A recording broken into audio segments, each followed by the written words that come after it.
My family treated me like I didn't matter for 25 years, not even on my birthday, so I celebrated myself.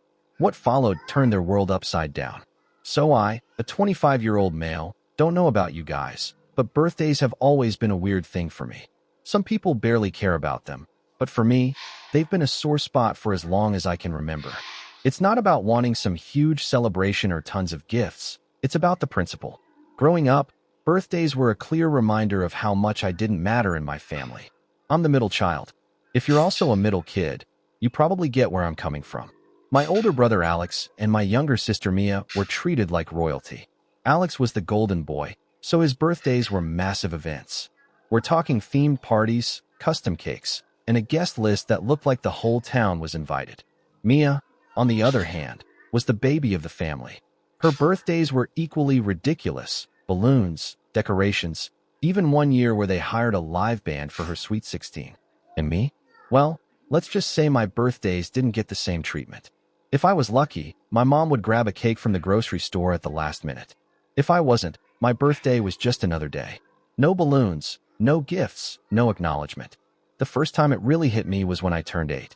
Alex had just had this massive party for his 10th birthday, a superhero theme with costumes, a magician, and even party favors that were cooler than any toy I owned. So when my birthday rolled around a few weeks later, I thought, okay, maybe this year they'll do something small but nice. I wasn't expecting anything fancy, but I thought at least there'd be a cake. But nope, nothing nada. We sat at the dinner table, and my parents spent the whole time talking about Alex's soccer game. I sat there quietly, waiting for someone to say, "Hey, isn't it your birthday today?" By the end of dinner, I couldn't take it anymore and asked, "Did you guys forget?" My mom barely looked up and said, "Oh, sorry, we've been so busy. We'll make it up to you next year." They didn't. Then it became a pattern. When I was about 13, we were out for a family dinner, and the waitress casually asked if there were any birthdays coming up. My mom chuckled and said, "Oh, just his, but we're not doing anything big. He's not really the type to need much." I remember sitting there, stunned, as everyone at the table laughed it off like it was some harmless joke. But it wasn't. I had been quietly hoping for something. A dinner, a cake, anything to make me feel special. Instead, I got my mom openly declaring to a stranger that I wasn't worth celebrating. Every year after that was the same story. Alex and Mia got these over-the-top parties, while my birthdays were either forgotten or reduced to an afterthought. By the time I was in high school, I stopped expecting anything. I'd save up some allowance money and buy myself something small, just so it felt like someone cared. I tried to act like it didn't bother me, but deep down, it did. It wasn't just about the birthday parties, it was what they represented. Every year, I was reminded that I wasn't as important as Alex or Mia. I wasn't the golden child or the baby of the family, I was just there. One year, when I was about 10, I remember Alex asking for a specific toy for his birthday, and my parents drove hours to find it. A few months later, I asked for a smaller, simpler gift for mine, a book set I'd seen at the local store. My mom brushed me off saying books are too expensive, maybe next year. I later found out she'd bought Mia a dollhouse that cost twice as much, just because she'd asked for it. That was the moment it hit me. It wasn't just that I was being overlooked, I wasn't even being considered. Now, with all this buildup in my inner self, I grew up with the need to be seen or celebrated for once. So fast forward to this year. I'm 25 now, working as a software developer, and for the most part, I've got my life together, but those feelings of being overlooked, they don't just go away, they stick with you. This year, when my birthday was coming up, I realized I was still carrying all that resentment. I thought about how I'd been treated all these years, and something inside me snapped. I wasn't going to sit around waiting for scraps of attention anymore. If my family wasn't going to celebrate me, I'd celebrate myself. But this wasn't just about having a good time. This was about making a statement. After years of being overlooked, I wanted to do something so big, so bold, that they couldn't ignore it. I wanted to take control of the narrative and show them that I wasn't the same quiet, forgotten middle child. That's when I came up with the idea. I was going to throw a party for myself. Now, I won't lie, the idea of throwing a party and going all out almost felt ridiculous. I mean, who spends that much money and effort on their own birthday just to make a point? But this wasn't just about celebrating me. It was about taking back all the years I'd been sidelined and making a statement so bold that my family couldn't ignore it. even if they wanted to. The plan started small at first. I thought about just treating myself to something nice, like a new gadget or a weekend trip, but honestly, that felt hollow. Buying myself a gift wouldn't fix anything. It wouldn't undo years of feeling overlooked. I needed something bigger, something that wasn't just for me, but could also send a message. That's when the idea of the cruise came to me. I started looking into luxury cruises, the kind that make you feel like a millionaire, even if it cost you months of savings, balcony suites, five-star dining, spa treatments, the works. I didn't care how much it cost. This wasn't just a vacation, it was a declaration. I also wanted to build up to the big reveal. It wouldn't just be a regular birthday party. I wanted it to be classy, something that felt more like a celebration of breaking free from the past. I imagined a slideshow playing in the background, showing all the forgotten birthdays, followed by the announcement of the cruise. It was petty, sure, but also poetic in a way.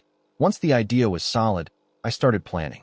I booked a small but elegant venue, nothing over the top, just enough to set the mood. I hired a caterer to provide a spread of finger foods and desserts that would make anyone jealous, and I started working on the slideshow, pulling together photos from old birthdays where my family had either done the bare minimum or nothing at all. One thing was certain, everyone in the family would be invited, but my parents' names would be mistakenly left off the list. I wasn't trying to burn bridges, but I also didn't want their half-hearted participation ruining the vibe. Instead, I invited my extended family, cousins, aunts, uncles, and a few close friends who had always been supportive.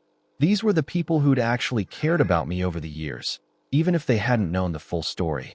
To build up some hype, I started posting vague teasers on social media. Big announcement coming soon, I wrote. Stay tuned. My friends were in on it, commenting things like, can't wait, and this is going to be epic. Meanwhile, my family group chat was the usual, updates about Alex's promotion and Mia's vacation photos. Not a single mention of my upcoming birthday. But I started to feel a mix of excitement and nerves. What if the party was a flop? What if no one showed up? Or worse, what if they did show up and didn't get it? My friends reassured me that it was going to be amazing. You deserve this, one of them said, and honestly, it's about time you stood up for yourself. As the day approached, I finalized all the details. The slideshow was ready, the food was ordered, and the decorations were set to arrive the morning of the party. I even had a custom banner made that said celebrating me in bold letters. It felt a little self-indulgent, but that was kind of the point. The night before the party, I got a call from my mom. For a second, I thought maybe she'd remembered my birthday. But no, she wanted to know if I could help out with Alex's party the following week. I told her I had plans and hung up. The next morning, I woke up feeling a strange mix of emotions. Part of me was excited. This was finally my chance to take control of my own narrative. But another part of me felt almost guilty. Was I being too dramatic? Was this just going to create more problems with my family? I shook off those thoughts and focused on the task at hand. As the guests started arriving, I felt a wave of relief. People actually showed up. My cousins, aunts, uncles, and friends all came, dressed nicely and smiling. They seemed genuinely excited to be there, which was more than I could say for any birthday I'd had before. When the party started, I made sure to play it cool.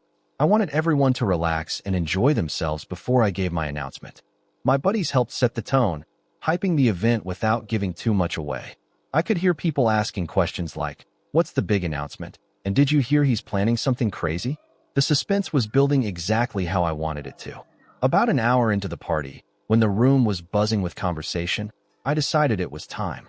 My friend Josh grabbed the mic and tapped it a few times to get everyone's attention. All right, everyone settled down. It's time for the main event, he said with a grin. I stepped up, trying to keep my nerves in check. Public speaking wasn't really my thing, but this wasn't just any speech. It was my moment. I started with a few thank yous, keeping it light. First of all, thank you all for being here. It means the world to me. You guys are the ones who've always supported me, and honestly, I couldn't ask for a better group of people to celebrate with. Then I shifted gears. I want to take a minute to talk about why this birthday is so important to me. I began, looking around the room.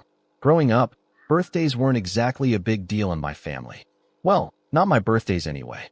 For years, I got used to being the kid who got a grocery store cake, if that. My brother and sister had these huge celebrations, and I was always kind of forgotten. At first, I told myself it didn't matter, but over time, it did. The room went quiet, and I could see some of my extended family nodding, like they were starting to get it. I spent years pretending it didn't bother me, but it did. Every year, I'd sit there waiting for someone to say, "Hey, let's do something special," and it never happened. So this year, I decided to change that.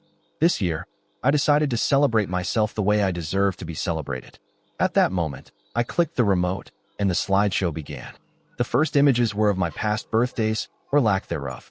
Pictures of a sad store-bought cake, a blurry shot of me sitting alone at the table, and one where I wasn't even in the frame because nobody bothered to take a picture of me. Each slide told its own story, and by the time it reached the last few years, the room was dead silent. Then the next slide showed the cruise ship I'd booked.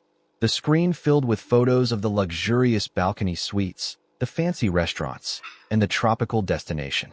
A murmur spread through the room as people started realizing what I'd done. The final slide read, "Happy birthday to me, a new beginning."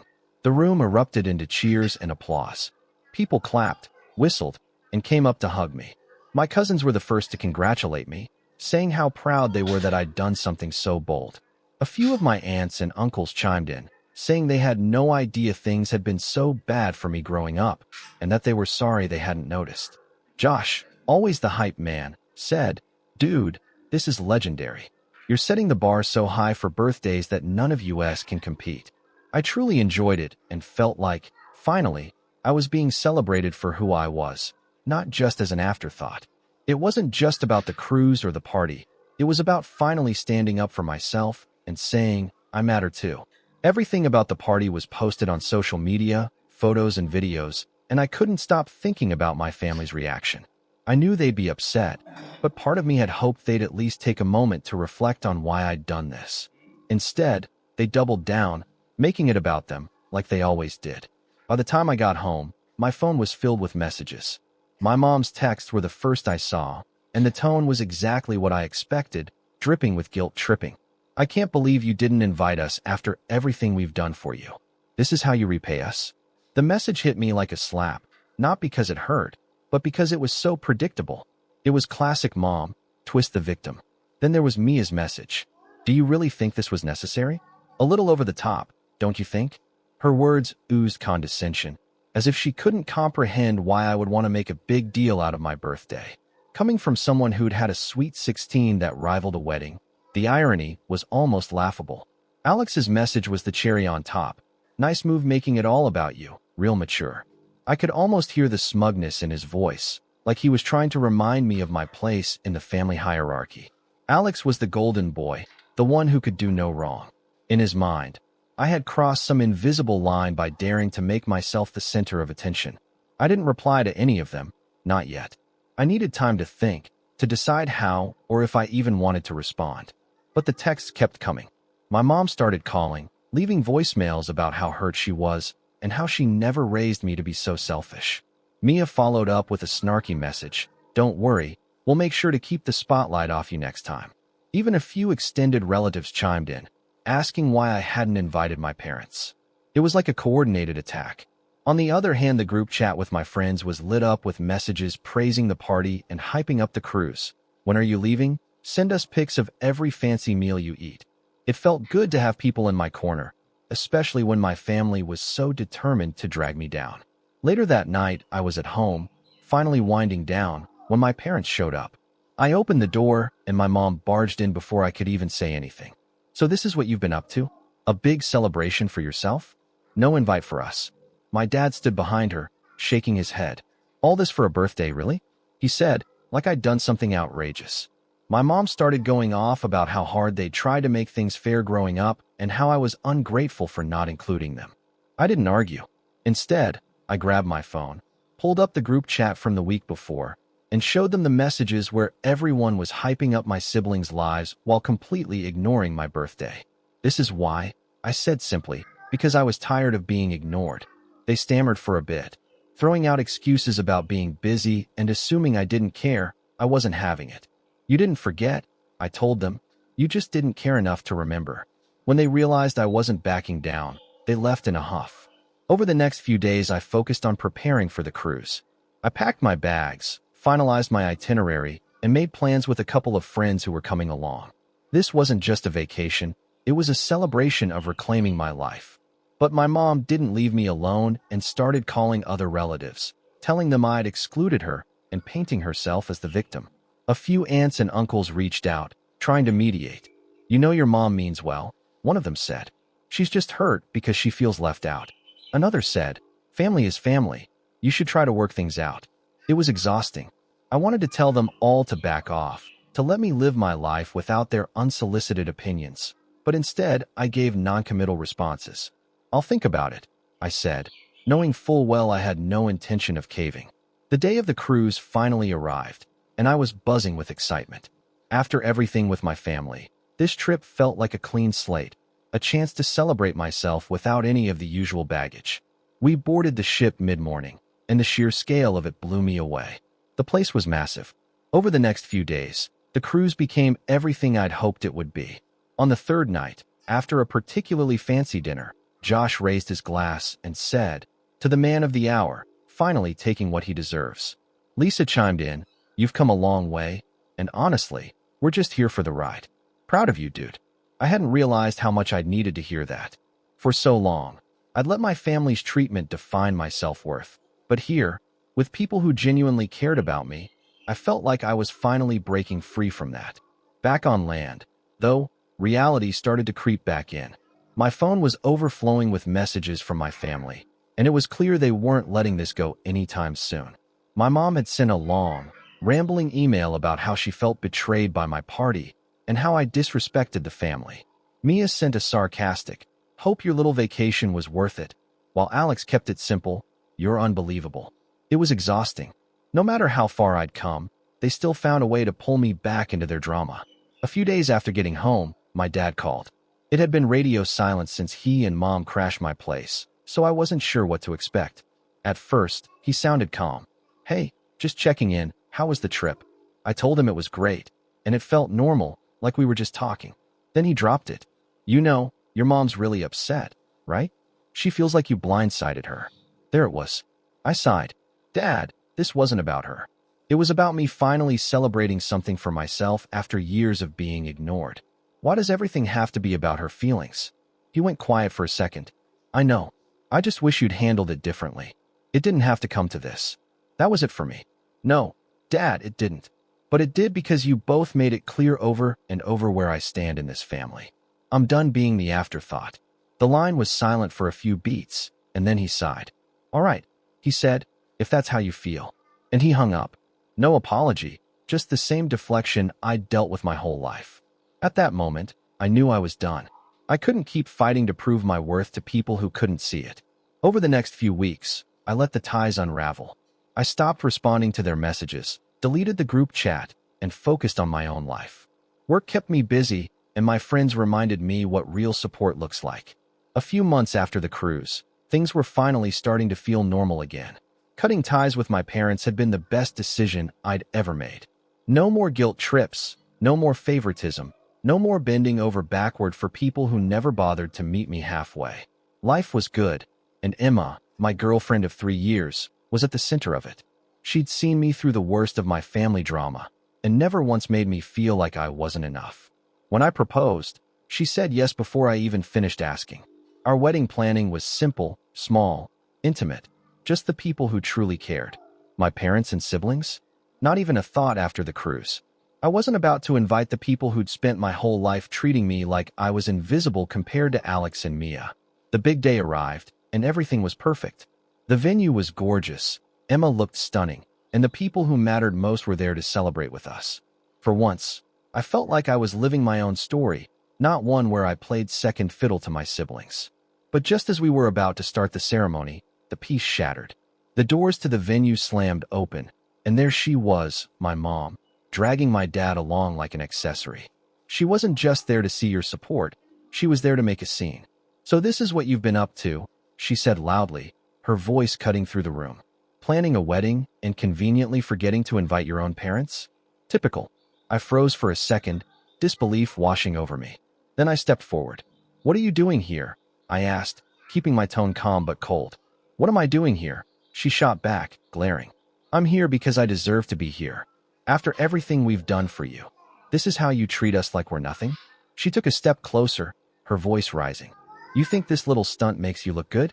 Everyone's talking about your cruise and this ridiculous wedding. Do you know how embarrassing it was to hear our friends ask why we weren't invited? You made us look like bad parents, she sneered, her voice dripping with disdain. You've always been petty, but this takes it to another level. No wonder Alex and Mia have surpassed you in life. You've always been too self-centered to succeed. Her words, the complete lack of awareness, it was all too much. I clenched my fists, trying to stay calm. Embarrassing? You think this is about you being embarrassed? This isn't about you. It never was. But you couldn't stand the idea of not being the center of attention, could you? The room went silent as all eyes turned to her. My dad stood off to the side, avoiding eye contact, as if he wanted to disappear. Typical. He'd never stood up to her for anything, not even when she treated me like an afterthought for my entire life. This isn't about you, I said, my patience wearing thin. This is my wedding. You weren't invited because I wasn't going to let you ruin it. Ruin it? She snapped. You ruined this family when you started acting like a victim. You think you've had it so hard? We did everything for you, and what do we get? Nothing. Meanwhile, Alex gets a promotion, Mia graduates, and you throw a tantrum because we didn't throw you a party. There it was, as plain as ever. Even now, at my wedding, she couldn't stop comparing me to them. This isn't about Alex or Mia, I said, my voice sharper now. This is about you never caring about me the way you cared about them. You've spent my whole life making sure they came first. I got tired of being your afterthought. The tension in the room was palpable. Some of my friends and extended family started murmuring, clearly uncomfortable with the scene. My mom, though, wasn't done. She turned to Emma and sneered, good luck dealing with this one. He's been bitter his whole life. Don't say I didn't warn you. That was it. I stepped closer, my tone firm. Mom, leave now. You've made your point. You don't care about me. You care about control. But this isn't your day, and you're not going to ruin it. My mom stood there for a moment, stunned, then looked at my dad. Are you just going to stand there? She demanded. He muttered something about not wanting to make it worse and avoided eye contact. With one last huff, she turned and stormed out, dragging him along. A few guests, clearly uncomfortable with the scene, started to quietly gather their things and head for the door. I caught a couple of apologetic glances, but I didn't stop them. I wasn't about to let her outburst ruin the night for the people who actually cared about us. I turned back to Emma, who smiled at me softly, her calm presence grounding me. Let's do this, she said, and just like that, the day was back on track. For the rest of the night, I focused on the people who mattered, Emma, our friends, and the family who'd shown up for us. My mom's stunt didn't ruin the day. If anything, it reminded me exactly why I'd made the choice to cut ties. This was about us, our new beginning, and the life we were building together. A few days after her uninvited appearance at my wedding, my dad called. I wasn't surprised. He always played the middleman when things got messy with my mom. Still, I wasn't prepared for the conversation. Hey kiddo, he started, as if nothing had happened. How's married life treating you? It's good, I said, waiting for the real reason he'd called. There was a pause before he cleared his throat. Look, about the wedding, your mom's pretty upset. She felt hurt, excluded. She just wanted to be part of your big day. I couldn't believe what I was hearing. Dad, she crashed my wedding uninvited, I said. She made a scene and embarrassed me in front of everyone. How was that okay? Well, he said, hesitating. She wasn't thinking clearly. You know how emotional she can get. But honestly, don't you think you could have handled things differently? Maybe given her a heads up? I mean, you know how much she loves you, even if she doesn't always show it the right way. I tried to keep my cool. Handled it differently? Are you serious? I didn't invite her for a reason. She spent my whole life putting Alex and Mia first, and you've just let her. Now she's throwing tantrums because I finally stood up for myself. That's not fair, he said, his tone defensive now. Your mom's done a lot for this family. You can't blame her for wanting some acknowledgement. And honestly, the way you've been shutting us out, it hurts, kiddo. We're your family. You're really making this my fault. I said, my voice rising. She's never been there for me the way she has for Alex and Mia. She humiliated me on my wedding day, and you're still trying to defend her. She's your mother, he said firmly, as if that explained everything. Family isn't perfect, but you can't just cut us out like this. You'll regret it someday. That was it for me. No, Dad, what I regret is spending years trying to win your approval. I'm done with the guilt trips and the excuses. If you can't see why I'm standing up for myself now, then maybe you're part of the problem too. After all this, I couldn't take it anymore. The messages my mom sent after the wedding and her being completely oblivious to how much damage she'd done were the final straw. I needed to confront her. She needed to understand that I wasn't going to tolerate her behavior anymore. I drove to her house that evening, rehearsing what I was going to say. By the time I arrived, my frustration had boiled over, and I was ready to lay it all out. I knocked on the door, and when she opened it, her face immediately shifted to that smug, condescending look she'd perfected over the years. "Well, look who decided to finally show up," she said, crossing her arms. "I was starting to think you'd forgotten about me entirely. I didn't bother with small talk. We need to talk now." She stepped aside, and I walked in, my words already forming in my head. "You don't show up at my wedding like that," I said, turning to face her. "What you did was completely unacceptable." She was shocked that I confronted her like that. "Excuse me? I had every right to be there. I'm your mother. If you had just invited me in the first place, I wouldn't have had to." I laughed bitterly. "Had to? No, you didn't have to do anything. You chose to crash my wedding because you couldn't stand the fact that it wasn't about you. That day was supposed to be about Emma and me, and you turned it into a spectacle." She scoffed. "Oh please, you're being dramatic. All I did was show up to support you, something a good mother does, by the way, and this is how you thank me? Support?" I said, my voice rising. "You call barging in uninvited and causing a scene support? You've spent my entire life treating Alex and Mia like royalty while I got ignored, and now you expect me to believe you were there for me?" Her tone turned sharp, her words colder than I expected. "I've always treated you fairly, but let's be honest, Alex and Mia deserve the attention they got. They've always been more responsible, more successful, and frankly, easier to support. I gave them what they earned." I froze, disbelief washing over me. "What?" I said, my voice steady but laced with anger. "You're saying they earned your love and attention, that I didn't deserve to be treated the same because I wasn't good enough in your eyes?" She shrugged, completely unapologetic. "I didn't say you weren't good enough, but they've always worked harder, accomplished more, and they never made everything so difficult. You can't expect me to give you the same effort when you didn't show the same promise." I laughed bitterly, the years of frustration bubbling to the surface. "So it's a competition now? You played favorites because I wasn't the golden child you wanted me to be?" Her face twisted with annoyance. "Call it whatever you want, but life isn't fair, and I did what I thought was best. If you're upset about that, maybe you should have worked harder to deserve it." I couldn't believe what I was hearing. "Worked harder? Mom, I spent my whole life trying to earn your approval, only to watch you throw party after party for Alex and Mia while I got excuses in grocery store cakes. And now you're telling me that was my fault, that I didn't deserve the same love and care because I wasn't enough for you?" Her expression didn't change. "That's life. You don't always get what you want." I took a deep breath, the frustration boiling over into clarity. "You're right, Mom. I didn't get what I wanted from you, and now you're not going to get what you want from me. I'm done. Done trying to fit into a family where I'll never matter as much as Alex and Mia." Her eyes narrowed. "And what's that supposed to mean?"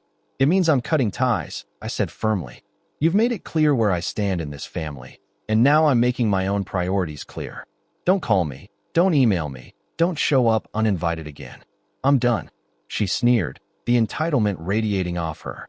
"You'll regret this, cutting off your family. You'll come crawling back when you realize you can't do it alone." I stepped toward the door, my voice calm but final. "I've been doing it alone for years, Mom. The only difference now is that I'm not pretending anymore." I walked out, not looking back.